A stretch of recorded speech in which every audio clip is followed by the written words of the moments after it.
একজন দিল্লি গেছে, আরেকজন কিছু হলেই পিন্ডি যায়, মানে আওয়ামী লীগ ভারতপন্থী যেই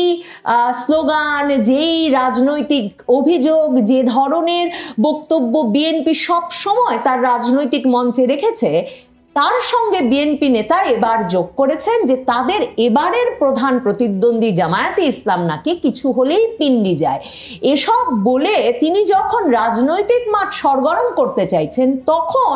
জামায়াতে ইসলামীর নায়েবে আমির, মানে জামায়াতে ইসলামীর বর্তমানের দ্বিতীয় সর্বোচ্চ নেতা, তিনি রীতিমতো জনসভায় দাঁড়িয়ে সরাসরি বলেছেন যে একটি দল ভারতের সঙ্গে আঁতাত করে ক্ষমতায় আসতে চায়। সৈয়দ মোহাম্মদ তাহের কুমিল্লার ওই জনসভায় সেখানেই থামেন নাই, তিনি মাথা ব্যথার কারণ হয়ে উঠেছেন বিএনপির, কারণ তিনি সুনির্দিষ্টভাবে বলেছেন যে একটা দল ভারতের সঙ্গে তিনটি চুক্তি করেছে এবং ভারতের সঙ্গে বিএনপির ওই চুক্তির ফলে ভারত বিএনপিকে কথা দিয়েছে যে তারা ক্ষমতায় আসতে পারবে।